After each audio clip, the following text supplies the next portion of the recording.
How did Tourette's not become a problem when you try to operate and function as an athlete or as a musician? Because as when you, again, like I mentioned, when you hit a deep concentration, it actually goes away.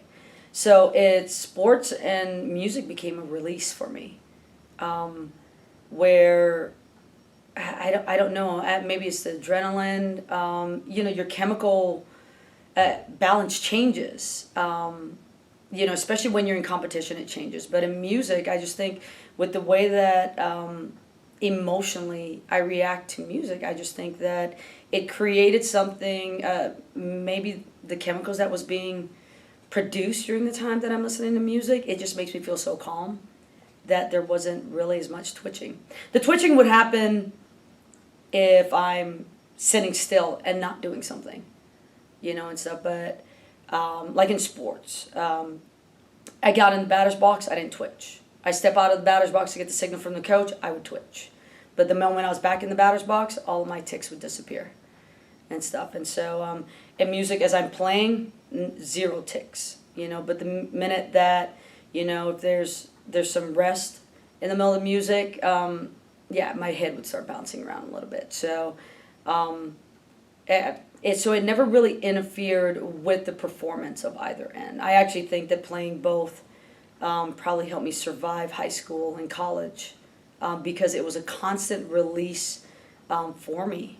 On one end to get away from the tics, but on another end, I just felt so good doing both that it kept me kind of in my happy state most of the time. When you realize what you had, and then you're being made fun of by some people occasionally, did that cause you go the other way and try to withdraw and maybe go into a shell a little bit so you wouldn't be the source of anybody's jokes or anything like that? No, I think once I was diagnosed, because I was diagnosed right before my 5th year of college, or I should say in the fall of my 5th year.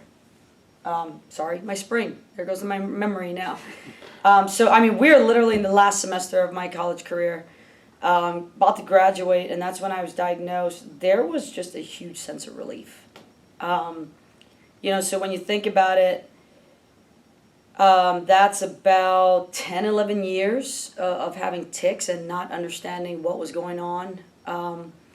Every time somebody asked me, I'd be like, oh, it's just a bad habit. It's just a bad habit, because we had no idea what was going on.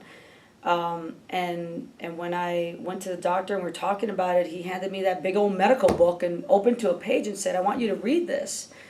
Take it home and read it. And there's a couple pages of description. And it was like seeing my life just written, on that one page describing what Tourette syndrome was. And it was, initially it was just a huge sense of relief. It was like, oh my gosh, there's a name for this. This isn't just a bad habit. I'm not just doing it to do it.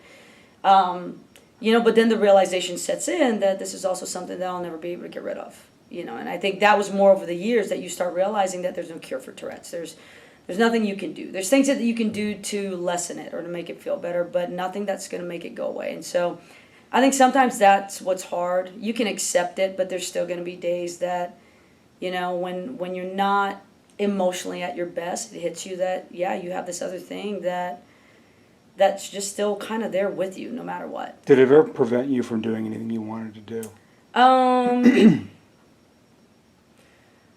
No. I think it makes me nervous at times. Why? You go in a job interview, it's I'm fighting it. A lot of times I'm fighting it or trying to keep it to a minimal of maybe just my head flicking my hair or something, and stuff. It doesn't happen as much now, but every once in a while in a game, there's always that one moment that I'm walking down the line to the coach's box. I'm like, oh my gosh, am I twitching a lot? Is everybody staring at me because I'm twitching a lot? So those little thoughts go through my head.